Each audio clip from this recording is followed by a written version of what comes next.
Hey, good morning and welcome to Social Media Pie. This is my LinkedIn Live interview series where I bring on inspiring people like Kevin D. Turner to inform and educate you. Hey, Kevin, how you doing today? Fantastic, Brenda. I truly appreciate you having me here today, and lots of exciting things going on. So it's always great to share those. This is going to be such a fun chat, Kevin. And you and I were talking in the pre-show before we were getting started, and I was kind of like, "How do you hear?" I mean, I was getting into some of the questions I was going to ask. I'm like, "Hold off, don't tell me. Let's wait and have everybody hear your responses on here because you're so knowledgeable about everything LinkedIn."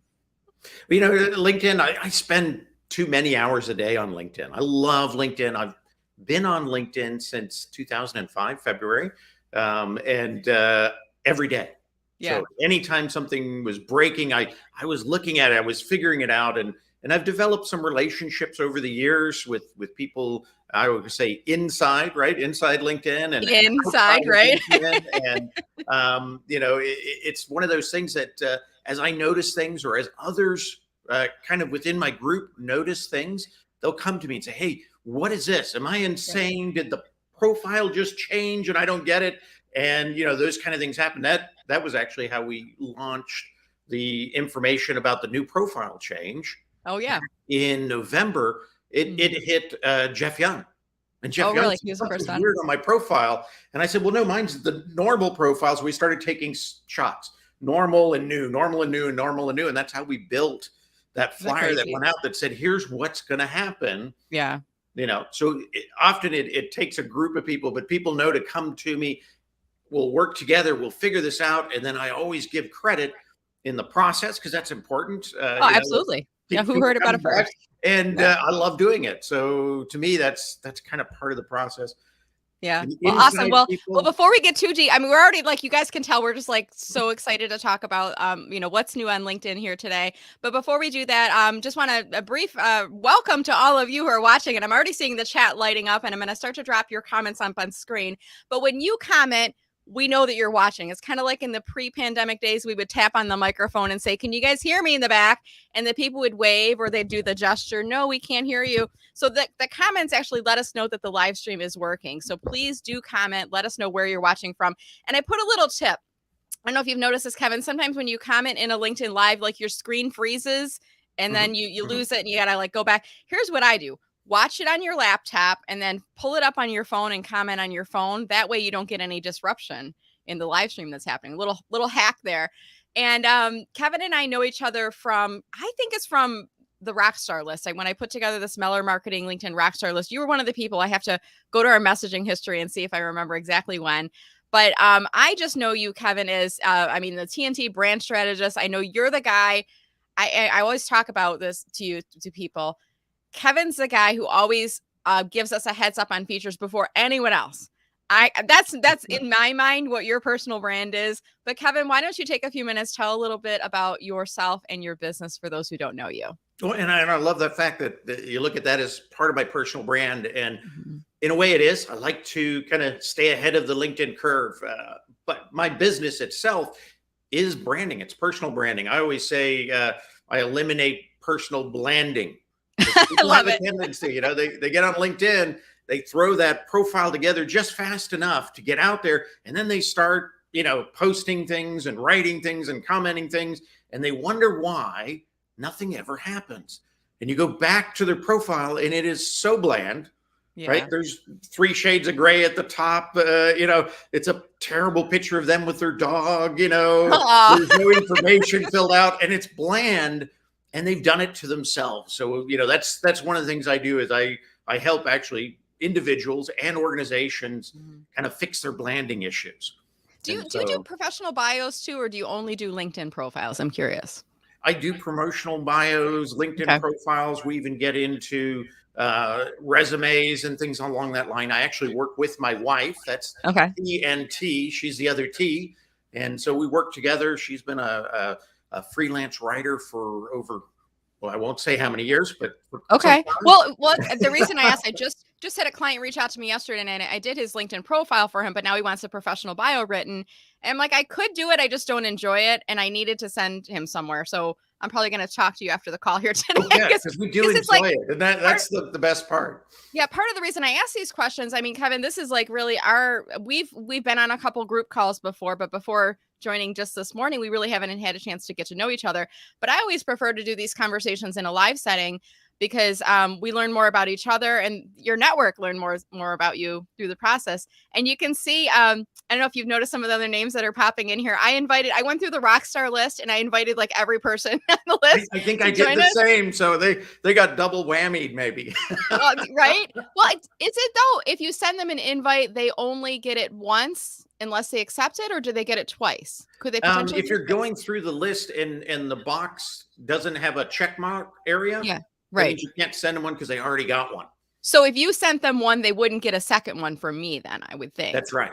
Right. Okay, good. And I know I probably threw 100 out there. So that's awesome. No. Yeah. And I know like this is the kind of conversation too. Like I love doing these live because we do get a lot of conversations, happening in the chat as we're going throughout, and we'll do some Q&A and whatnot later, but we're also going to get a lot of people watching it in playback. So it's going to be valuable information wherever you get it, whether it's live or in the playback. So let's jump right in, Kevin. Let's talk about what's new on LinkedIn right now. It's, today's February 8th, 2022. LinkedIn's rolling out little things here and there. What's the latest thing that is new on LinkedIn that you've seen?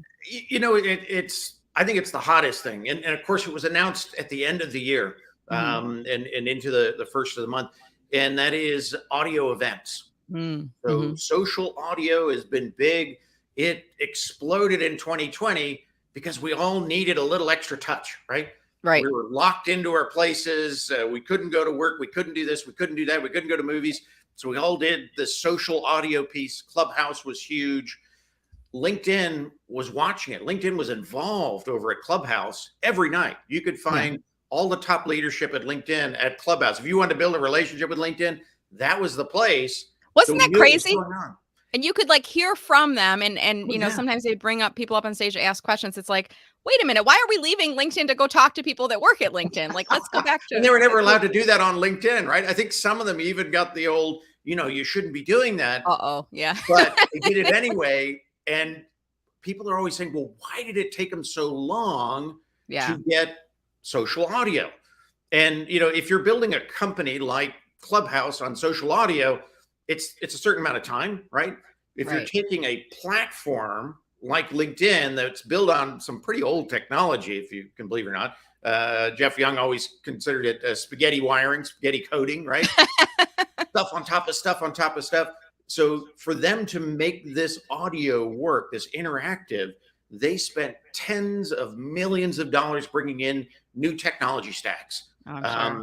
The advancement for LinkedIn means a lot of new things can happen now that could never happen before. So they wanted to do this a year ago. They couldn't do it because the old technology wouldn't have held it. It would have been lousy, and that's not how you launch something like that. So now you're part of the creator community, aren't you? Yes. Now, is it called creator community? I'm not sure if I'm using the right term. I've got creator mode, but that's different than the community that you're a part of. Tell us a little bit about that. Well, in the creator community, or there's a couple different terms everybody uses for it.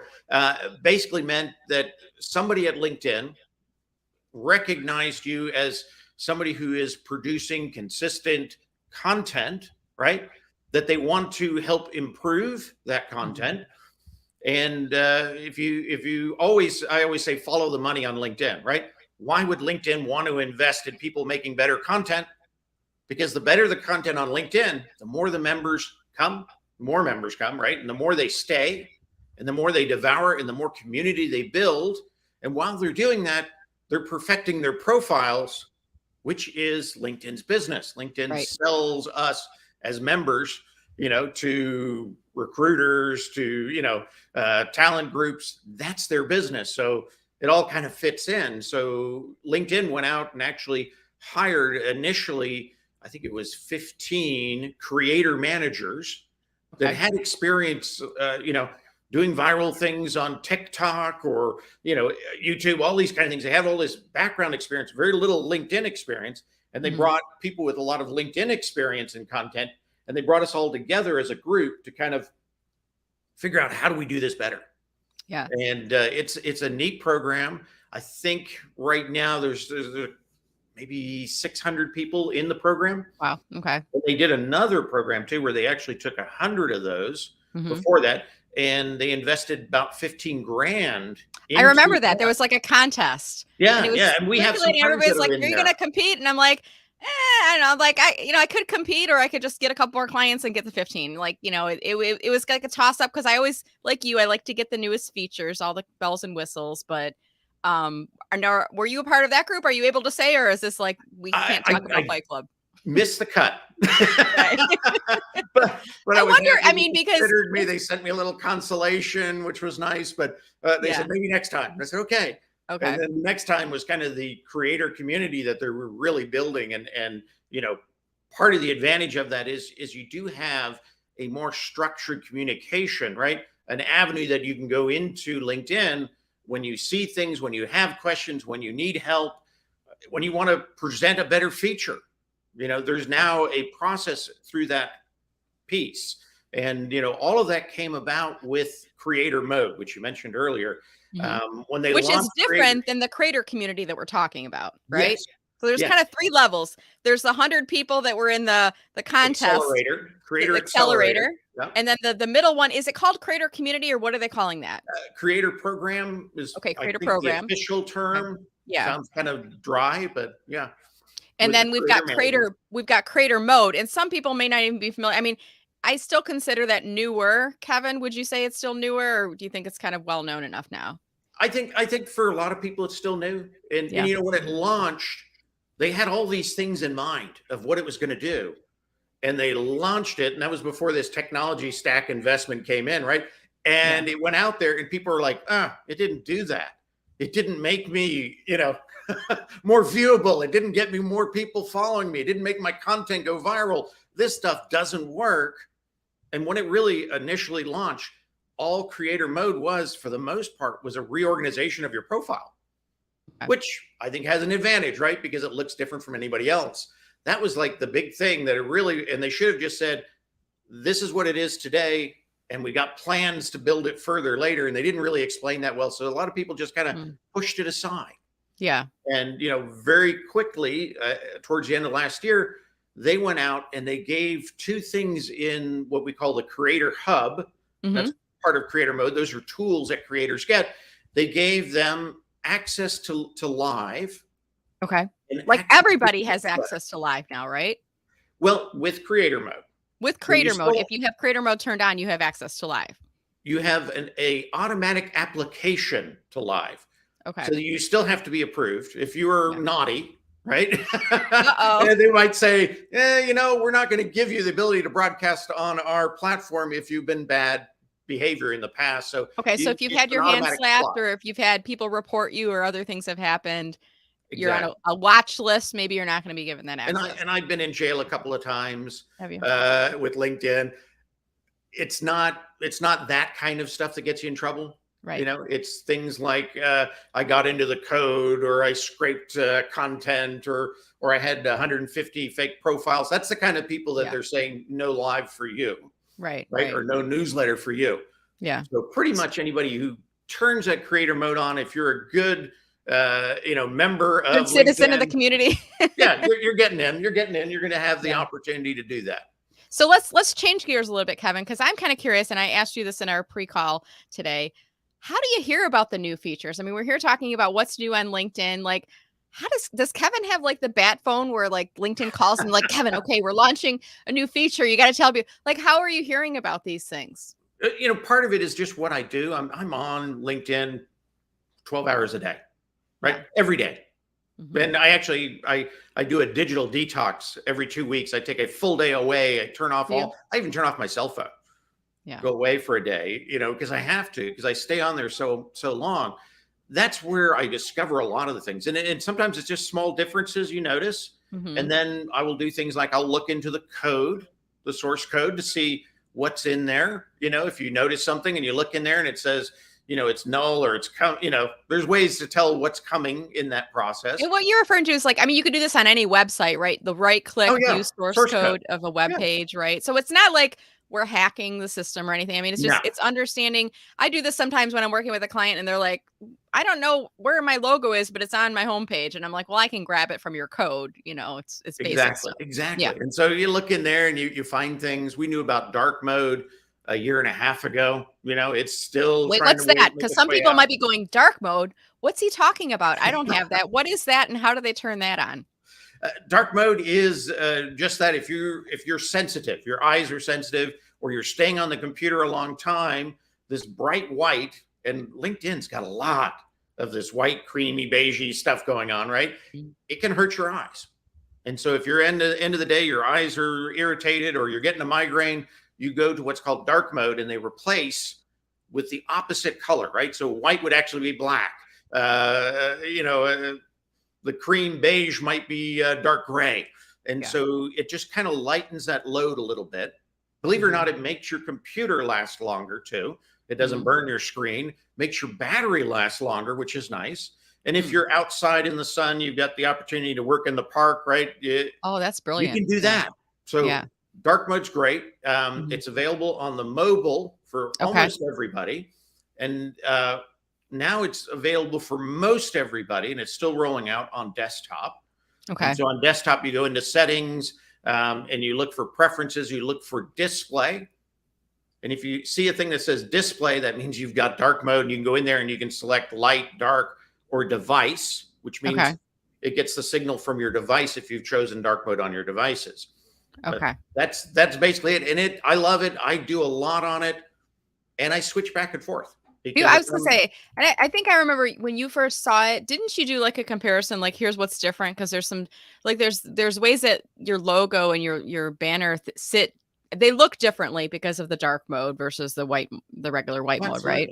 It's like you're redecorating your apartment, right? Yeah. If it was all in white and then all of a sudden you paint all the walls black, everything else stands out. So that's basically what it is. You're putting it on top of another color. So now, if you're really thinking about it, when you design things around profiles, the imagery of a profile is as important, if not sometimes more important than the text itself.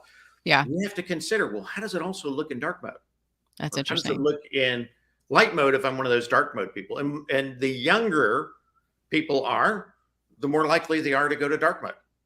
I think that's kind of interesting too, how depending on who you're serving, who your audience is, you got to think about not just what your preferences are, but what is your audience going to do? If they are a younger audience, there's more likelihood. And there's even people, different preferences that just prefer dark mode. It's easier on the eyes, as you said. My daughter used to go, oh, that's what LinkedIn looks like in all white, right?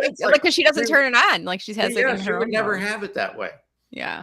So there's not a place that you're going, Kevin. There's not like a blog or a web page that's like product announcements, feature announcements, where you're seeing these things. These are just, you're stumbling upon them. People are telling you about the new features that are coming out. And we're sharing. So there's always that kind of group that helps me do that. And then the other piece of that is, if you know a few people inside, you can ask questions. Yeah. Okay. And if you get it right, they stop talking. Right? Oh, that's they get quiet on you. I had one. We were beta testing audio the other day, and I use a beta from Chrome called Live Transcript. So it does the transcription. So I'm listening to an audio, right? And there's some LinkedIn people on the stage, and I've got this transcription on the side. And one of the things I do when I go into an audio room is every time a speaker comes on, I'll take a screenshot and send that to the speaker, just saying, hey, I always wish when I was on stage, somebody would have got a picture, right? And so it starts a relationship. Well, this individual is head of the product at the time, or still at the time. And he sees this transcription on the side. He goes, oh, you already have transcriptions already. They're not due for another 2 weeks. Uh-oh. Whoops. And I said, well, no. Well, that's good to know. No, I want to be careful. You find out by mistake. I want to be careful with our conversation here today, Kevin, because I don't want us to get I don't want to get my hand slapped, and I don't want to lose live access, and I don't want to disclose things that LinkedIn may not want us to be talking about. So I'm gonna pull the car back onto the track again. And we're here today. If you guys are joining us here late, I'm here with Kevin D. Turner, who is I like to call him one of the Meller Marketing LinkedIn rock stars. He's one of the people you want to follow on LinkedIn. And there's many of us who are part of this LinkedIn community that are not employees of LinkedIn, but we just help people on the platform. Mhm. And one of the ways we help is by showcasing some of the newer features. So today we're talking about what's new on LinkedIn. In a little bit, we're going to move into Q&A. So if you have questions about new features, you can drop those into chat now. But so let's talk a little bit about, you said you listen to others in the LinkedIn community. And some people might go, Brenda, why do you got Kevin on? He does some stuff that you do. Isn't that competition? What's your philosophy on that, Kevin? And as it relates to what's new on LinkedIn? Well, if I had 98% of the global market for branding, yeah, I might find you competition, right? If I had 1%, I might find, no, there's so much out there that, people who are smart and entrepreneurs and I think very nimble, agile businesses get it, that you can collaborate with somebody who might compete on a project, but not on a direct project. The scope is so big. The world is so big. Right. And it's all there. And that's the beauty of LinkedIn, is you're not stuck to, middle of Iowa or Texas or wherever we are. You have this opportunity for this huge reach. There's plenty for everybody. Right. So, if you work with others, you get better, they get better, and as we were talking earlier, you've got something you're going, hey, maybe this will fit you. And I will find things that I'll go, hey, this is probably better served by Brenda and her group. So, you trade those things back and forth and everybody does more. Yeah, it's the abundance mentality, and I just dropped it on screen. So I know there's people watching right now that share this abundance mentality. If that's you guys, if you're watching this right now, if you have an abundance mentality as well, go ahead and type me in the comments, just the word ME in comments right now, because there is, like your point, Kevin, there's plenty of business to go around, and we actually learn more and we do more, and we can achieve more by supporting each other and giving each other these heads up on features. Now, Kevin, I know if I ever see a new feature, I typically go to your profile and you've already talked about it. You've done a post or something on it. But you're saying you are hearing about these newer features from other people first sometimes. Are they, like Jeff Young, you mentioned earlier, are they stumbling upon it and they're coming to you and saying, do you know anything about it yet? And then you research it. Is that how things happen? That's usually how it happens. Jillian, Whitney's been really good. There's been a few others out there. John Asperian. I was just thinking, I know John's watching right now. I'm going to give Jillian and John both a shout out in comments in case people haven't seen them. They're good at learning those things as well. Do you find that people come to you and say, hey, I just stumbled upon this. I know that you talk about it. Can you do your thing? Can you broadcast it out? And sometimes I will do the same. When I find something, I've got a group of people that I'll throw it out there, go, have you seen this? Right. And they're like, yeah, I have, or I haven't, or no, that's cool. Let's dive into it. Whoever usually comes up with it first, or finds it first when you're sharing with that group, they usually have kind of first dibs to throw it out there. Yeah. But sometimes that person who finds it goes, I don't want to introduce this. You know this stuff better than I do. Yeah. Let's flush it out together and just give me some credit. That works extremely well.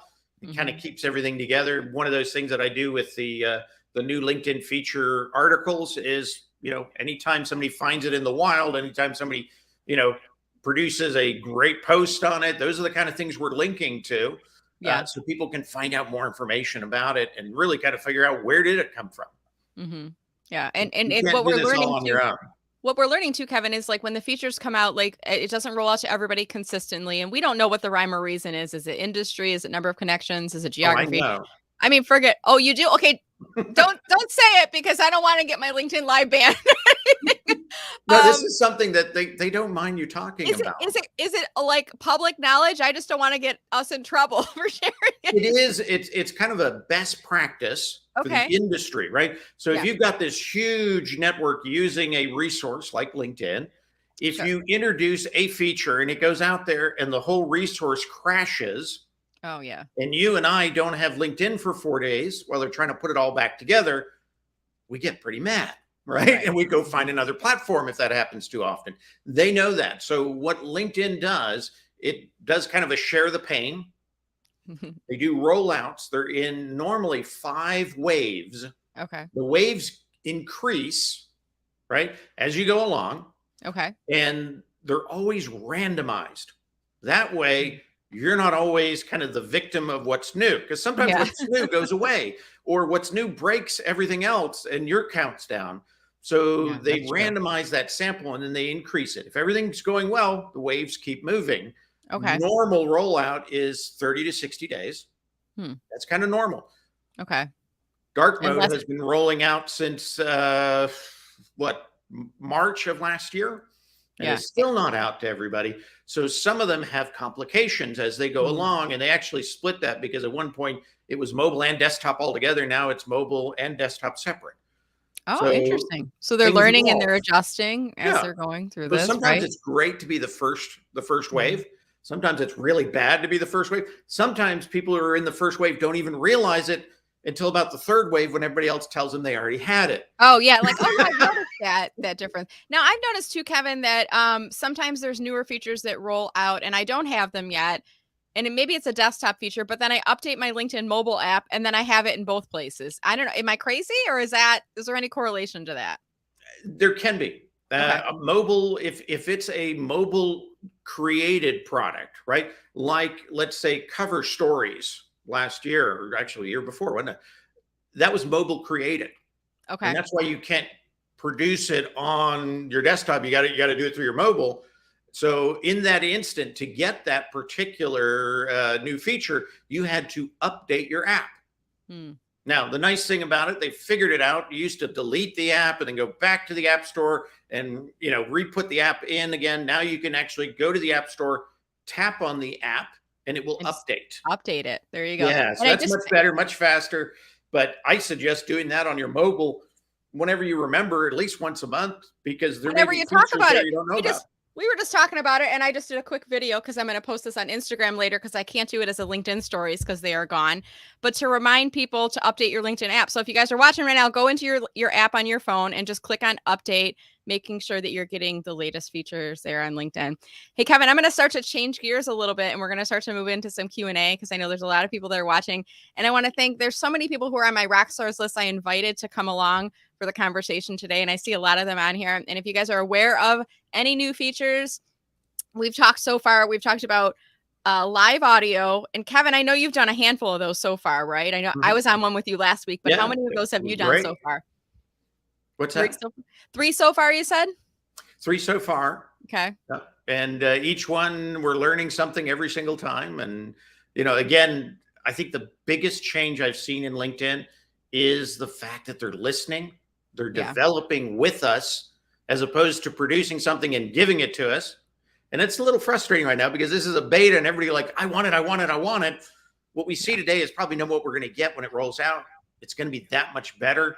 We are identifying things every day and LinkedIn is really listening and communicating back. So when we say this doesn't work, I'd love it if it did this, they ask more questions. Yeah. And so, that's a great thing. Haven't seen that on LinkedIn in, 15 years. So nice to see it back. That was the way it was when it began. Is that right? Yeah. Yeah. And I think that's the value. Okay. I see a couple comments coming in. I'm going to keep the conversation flowing here. Angus is saying Mark Williams has a blog. Are you familiar with that? Absolutely. Where he talks about some of the new features. And I'm gonna do a shout out to Mark in the comments right now, making sure he knows we're talking about him. But he does. I think he's got like a podcast and a couple other things where he talks about some of the newer features too. Ashwin says, Kevin says this is out. Like I guess he's talking about the new features. You're kind of announcing the new features and then he's having to wait forever. Is there any way to speed up that process? If you see a new feature and you don't have it yet and you want it, I remember Cover Stories, those videos when they first rolled out on our profile, and they were launched for job seekers, for people in career transition to announce themselves to hiring managers. And it was probably 3 months ago, Kevin. And it was like, at this time, I thought everybody had them. And we were on a job seeker VIP call and like half the group didn't even have it yet. We did a post on LinkedIn and we tagged LinkedIn help in, and then they gave them access. Any tips for people if there's a feature that's been out for a while and they don't have it? How do we get it? And that was probably a sign of them not updating their mobile app. And Okay. LinkedIn probably pushed an update is basically what they did, which is great.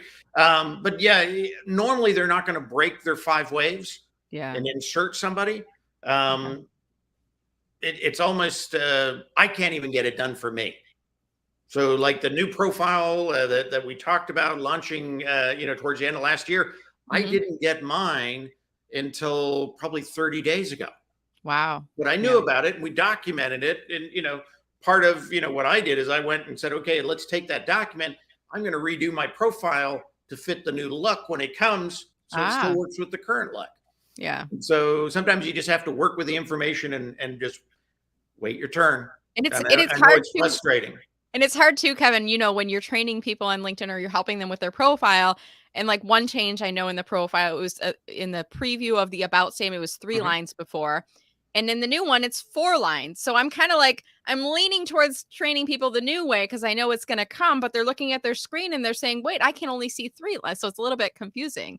It is. And I always say, that's going to be kind of like your subcategory, right? Your sub ad. So, think of it in that way. In the future, it's going to mean more. Right now, they won't see it till they open it, but it's still important because once they open it, if those first few lines aren't capturing you, right? Absolutely. You're if they're bland, right? Yeah. So it all works either way. So, that's critical. So talk to us, Sarah Burgess. Hey, Sarah, how are you? Hey. Sarah's talking about the bell.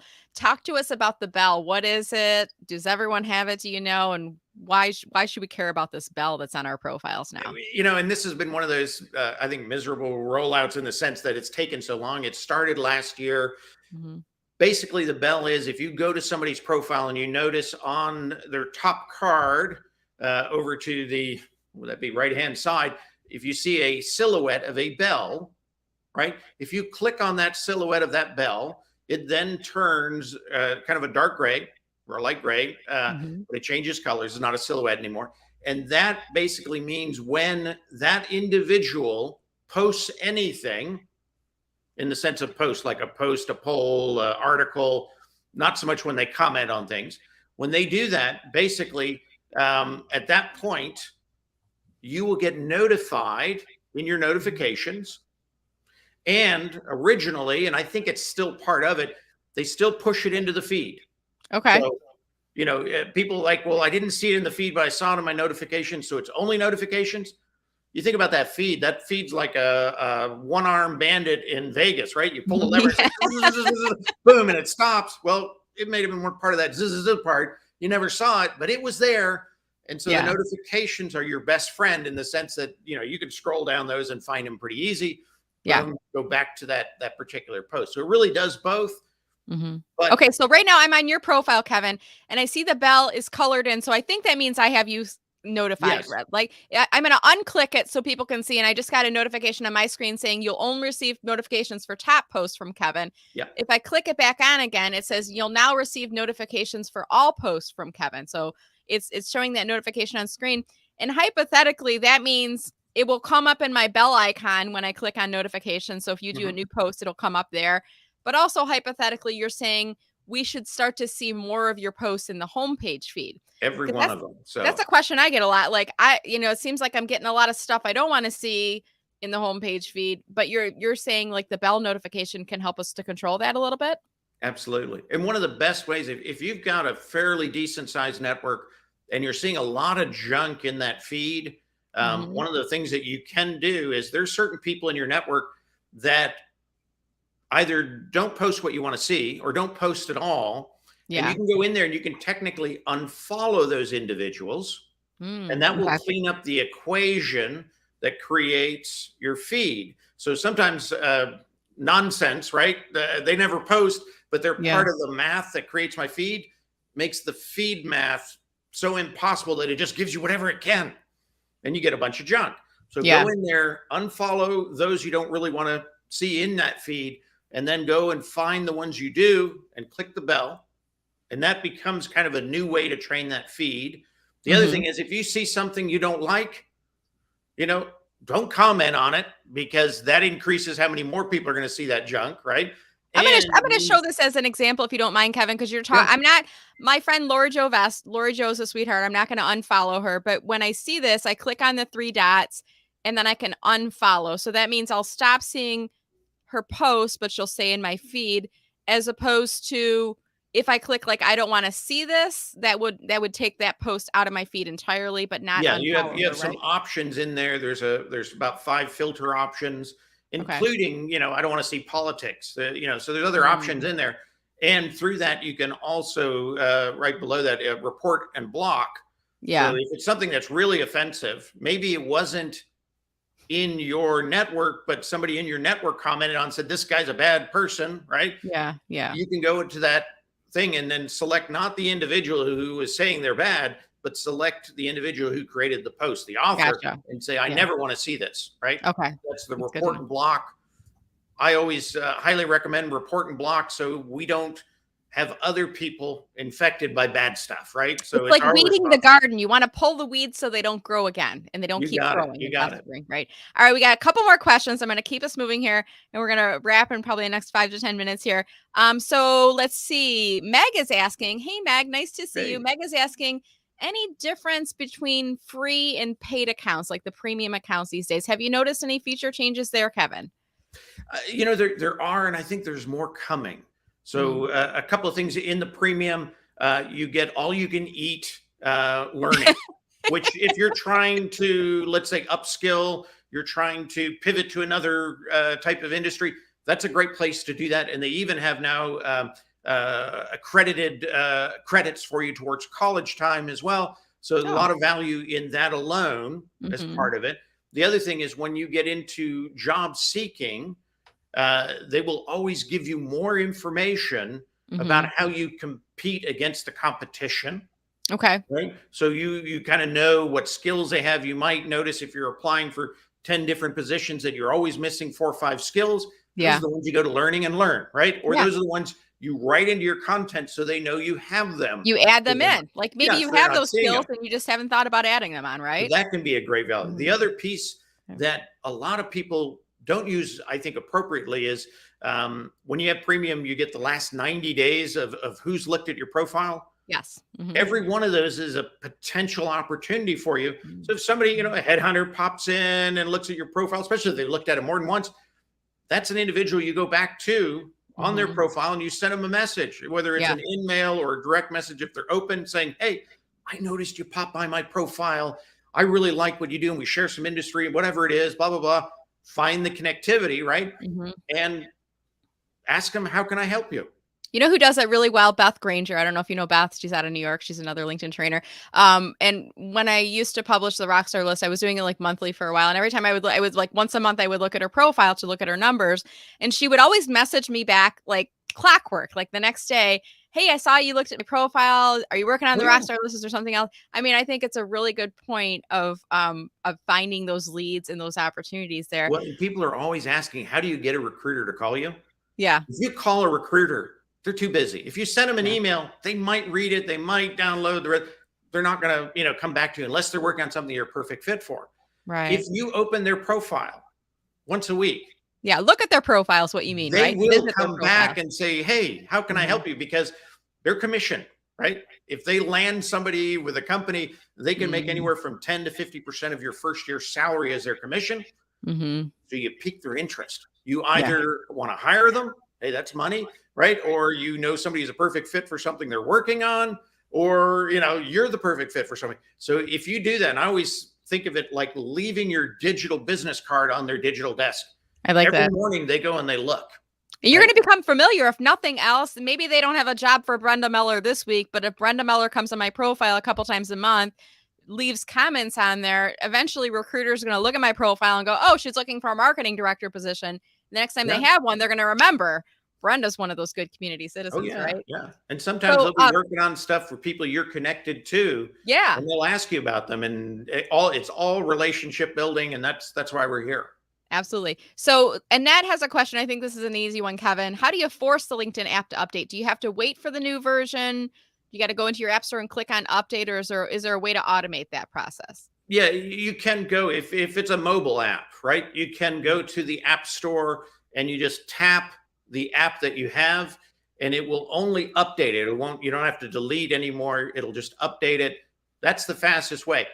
Okay. Will you know when that new one's out? Maybe not, but it's good to do regularly. Or if you hear of a feature that's out there and you really want it, tap that update and see if you have it. Now, I'm going to go into mine as soon as we're done. When they're ready, they'll give it to you. I'm going to go into my app as soon as we're done today and make sure I'm updated because you're making me wonder about this. All right. 2 questions, and these are kind of related. John, hey, John, how are you doing? John saying, I'm starting to see bold text in posts. When did that start? And Debbie is saying, isn't it true that bolded text is invisible to the search engine? I kind of have a thought about this. I'm wondering what you think, Kevin, and what you've heard. Yeah, if you're using, basically it's the equivalent of an emoji for a letter, right? Mm-hmm. That LinkedIn, when it's doing all its algorithms on that post to see value, right? It doesn't see those things because it sees them as an emoji, not a actual letter. So you can have all sorts of fancy fonts, but LinkedIn doesn't see them. So if you're saying something really bad, like I don't like LinkedIn because blah, blah, blah, and so at LinkedIn is blah, blah, blah, do that in fancy text because they're never going to see it. Oh. Get your post, right? So that's how people put stuff out there that's not supposed to be out there that normally gets banned. That's how they do it. Oh, if you're there, you don't want to give good people brand, bad ideas, Kevin, though.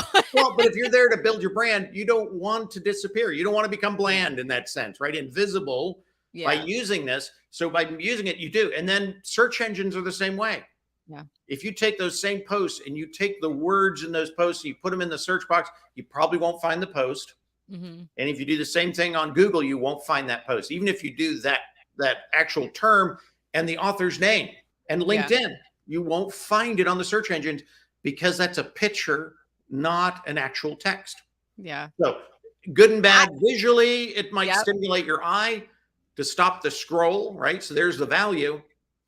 Bad in the sense that it's not indexed, it's not recognized, it's not valued within the technology. Understood. And I completely agree with you. I think there's the human element and there's the technology element. That's the way I like to say. The human element is a lot of things are just black and white and there's not a lot of formatting. So if you put like an emoji, like a pie emoji, like I do on mine, it creates a little pop of color. But and bolding and using different things are a technique to get people's attention. But the technology element, which Kevin is describing, is it doesn't know how to read it as text. It reads it as a picture. So it kind of pushes it in the trash can. And if your goal is to come up in more searches, then you might be defeating yourself. It's like our background banner, right? If we leave the default 3 shades of gray, or if we put a picture up there that says yellow, right? Yeah. Or if we put a picture up there that says, wow, in the back of my head, I'm reading it. He's a technology person, right? That's what the picture tells me. All 3 of those, LinkedIn doesn't care. It just sees it as a graphic. See, I've always talked about the eye. I've always talked about that default graphic that if you don't have the header graphic, that rectangular change, I say it looks like a landscape flipped on its side. It's like a gray green. Yeah. So that, I mean, I don't know if I heard somebody describe it that way, but it used to be like the teal blue with the dots and the lines, and now it's something different. But that was the galactic network. I don't know. Like you're all connected. I think Kevin, this has been such a fun conversation. Gabe has a non-LinkedIn question. I thought this might be a fun question to end with today, which is it Gabe or Gabe? Do you know how to pronounce this? Gabe. So he does a really great job, you guys. And if you're not following him already, he's got a newsletter where he pushes out all of the LinkedIn Live videos that are out there, and he does a really great job. Set up an audio event section too, and he's a Dallas guy. So okay, good. So how do you maintain such a luscious beard? Is his question. This is trimmed down. I started the year. I just shaved it all the way off. It was getting like I said it was my Father Christmas beard. Just shaved all off. I don't have a choice. This is after 5 hours of not shaving. So. And brand consistency, Kevin, you look like your photo. A final kind of tip for us on that, and then we'll move into kind of closing us off here today. But you've got great brand consistency there. That's an important thing for us, isn't it? Absolutely. And, so many people use that high school glamour picture, right? And then you meet them and you're like, what happened on the way here? Yeah. How many buses ran over you, right? If I use the picture that I started LinkedIn with, nobody would know me. That would be a fun, like a throwback Thursday sometime. What was your first LinkedIn photo? And I think there's even a way, isn't there like someplace in your privacy and settings to see everything you've ever uploaded or your posts or things like that? I feel like it probably would be in that activity someplace we could all look up our first LinkedIn photo, right? You can get a lot of data from LinkedIn, and that's actually something good to do every quarter. Download your data and go in there and look at the one I like the most is predictives. Because that tells you what LinkedIn thinks you are. Okay. And if the message isn't on brand, right? If you think you're a technologist and LinkedIn says you're a typist, that's not good, right? Go into the I gotta look that up. I'm gonna make and myself a note. Predictives, and that's in the downloads or in the privacy and settings, or where is that? That's in the total data download. There'll be Okay. one called predictives. Ah, And that will give you a lot of insight of how LinkedIn sees you. okay. And that also combines any outside traffic, like anything you do on Google, right? Okay. That's combined with their predictives of you. And so you want to change it if it's not right. Okay. Good. I'm gonna look that up. I love following you, Kevin. I learn so much from you all the time. Thank you so much for all that you do for the LinkedIn community. I pulled your profile up on screen right now, and then your LinkedIn URL is below. Now, are you open to people inviting you to connect? Do you prefer us to follow you first? What's your preference there for folks that are watching today? Brenda, first of all, the respect is mutual. I love everything you do, and I truly appreciate it. On me, I like to follow. I like to follow others before I invite them. So follow, let's collaborate, let's get to know each other, and then decide if we're the right connection. And you and I knew each other for many years, collaborated on many different things before we even realized we weren't officially connected, right? That's a connection. That's a true connection when the invite comes later, as opposed to how many of them that I've gotten and you've gotten. We got an invite, we never heard again from them for 15 years. This is part of the reason I always will send a personal note to connect with people on LinkedIn, because I can see our messaging history, and I can't see the year here that we, I don't know if they removed some of the history or it's not. If It's you just go not on loading the yet. top card of my profile and you hit contact info. But I want to look at like the first message back and forth, and sometimes you got to let it sit there and then let these messages load. But if you hit that contact info, it'll tell you when we actually connected. Right, like in the data in here at the bottom, right? Connected. So there. July, I mean, how crazy is that? July 21st, 2019. I know we were messaging and we were like, interacting with each other, but it was finally that date. You sent me a nice personal note. I have the history in there, and it was like, it was a warm and friendly connection at that point. It wasn't like, who's this Kevin guy? Is he going to try to sell to me? I don't need help with branding. Like, it wasn't like that. It was much more of an approachable situation. So I want to remind you guys, if you are not already doing so, please go to Kevin's profile. And Kevin, you've got a really cool URL. You personalize it. You had, in/president. How did you get that? That's like brilliant. It was the day it came out. I was president and CEO of American Teachers. And I thought, I'll think about that, because I had president and CEO. And I went to lunch, came back, and all that was left was president. Wow. But I get now found every time somebody looks for the president of LinkedIn. Wow, that's amazing. Well, kudos to you on that little bonus tip about personalizing and grabbing those handles before anyone else does. Well, I just want to thank you so much here today, Kevin. Any final comments for folks, or do you want to, tell us anything that you're working on right now that we might be interested in? Working on a ton of stuff, but collaboration is the key. I invite anybody who's seeing anything on LinkedIn. Let's talk. Let's see what we can do. Let's see how we can get that out to help more people. Do search for audio events in your search box. If I'm in any of those audio events, come on in, join me. Just love to collaborate in that sense. So I'm not going to talk about business. That'll come. Well, let's give you a little business plug here. If someone watching wanted to do business with you, who is that ideal client? What's that situation where you could help them with right now? Because you never know. There might be someone watching, and I'm asking you the question. You're not doing a sales pitch. I'm asking you to explain, because you never know, right? Absolutely. Mostly people who are interested in building their brand on social media, especially with a particular focus on LinkedIn. Those are the individuals we like. Usually, they're at kind of a director, VP, CEO level, within their organizations. And we walk them through the whole process, from perfecting their brand, then building their profile, building the images to support it, and on into how do they engage? How do they build their knowledge leadership? That's what we do. And that's the client normally that appreciates us the most.